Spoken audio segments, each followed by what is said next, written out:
Hello, I'm Rick Stivers with Young Martin's Reels. Today I'm going to take a moment to show you some quick, these aren't actual servicings. The servicings have been done on these as much as they could be, and we're going to talk real quick about them. These are reels that I did for Ken. Many of you saw this Shimano Spheros reel. This is a very nice reel. It has a spool from another Shimano, and it's actually a very nice reel. It's serviced and ready to go back to Ken.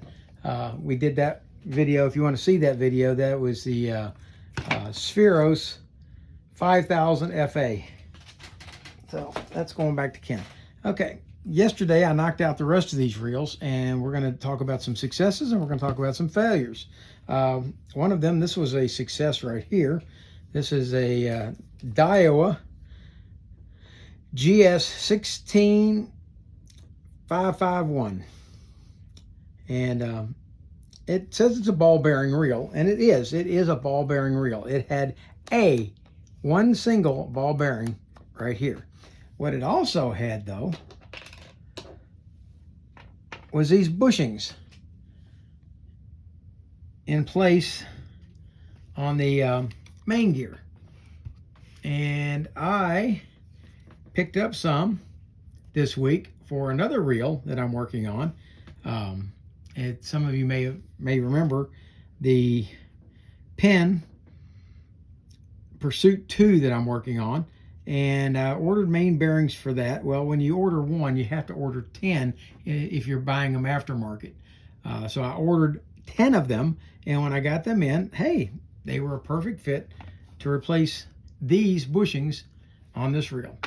So I was able to go through this reel, clean up the main bearing. It was in really good shape to begin with, and replace the two bushings that were in the side with ball bearings, sealed ball bearings at that.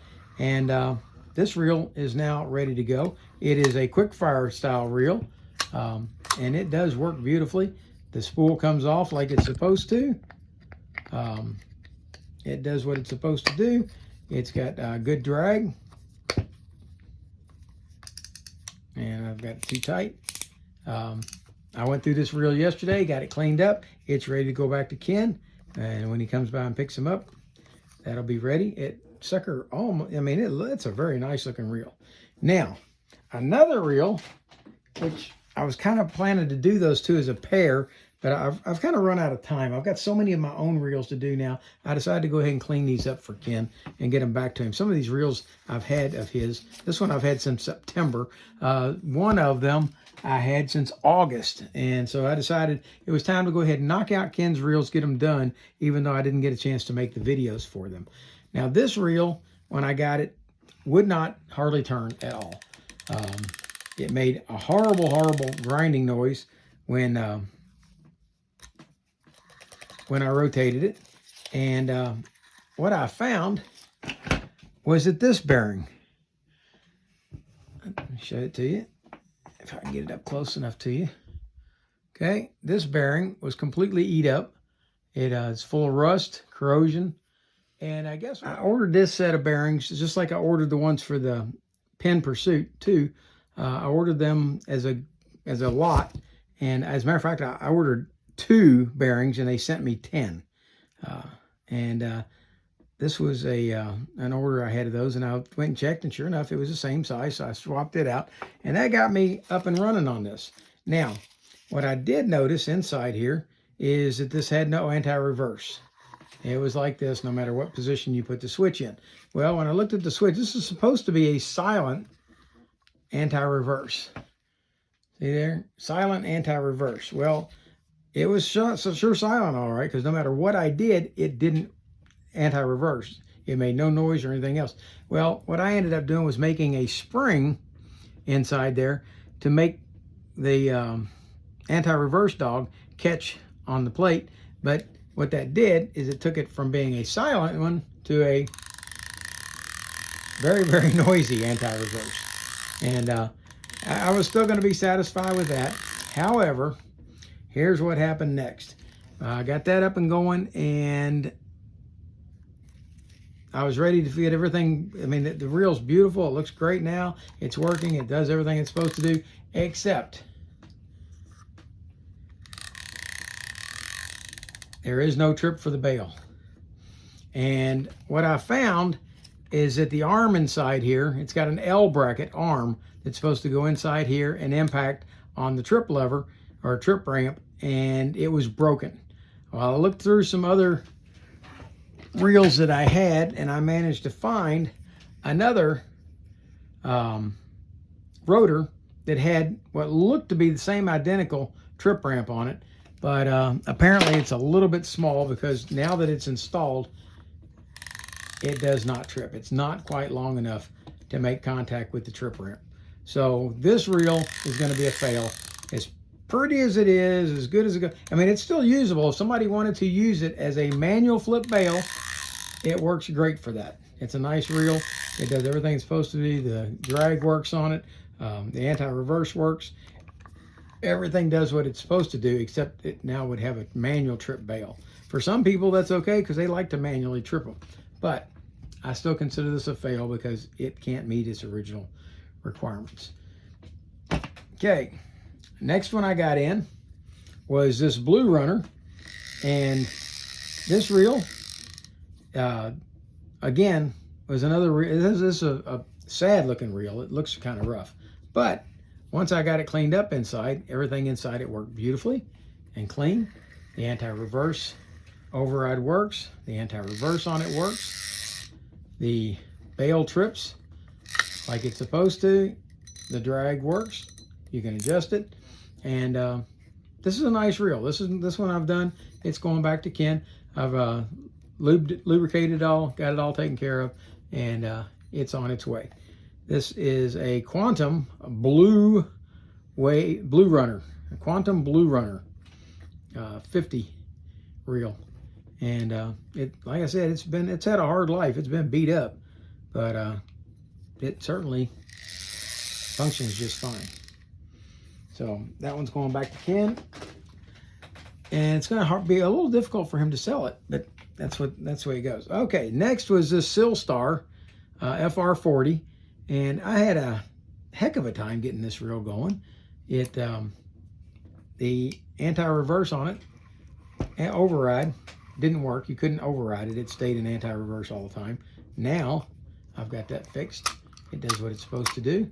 The spool removes easily. The bail trips as it's supposed to. The drag works. This reel, if you'd seen it before, it really looked like something somebody drug in out of the trash, but it's a nice looking reel now, and hopefully it'll go out there and again get moved. I think if Ken were to sell these two reels together, that one and this Quantum, he might get $10 for the pair of them, but they're perfect. They're good functioning reels. They work like they're supposed to. All right. Next is going to be this reel, and this one I would call a fail, and it's absolutely a fail. It's not what I call a fail. It is a fail. It is a I don't know. It's HANREX,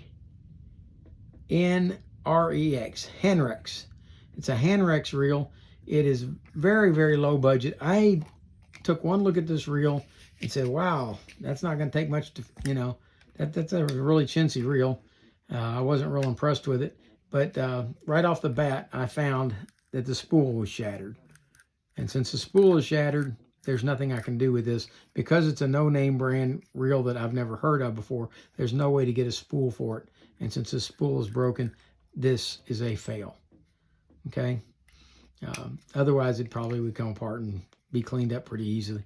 But there wasn't any point in trying. The gears sound pretty grindy in it.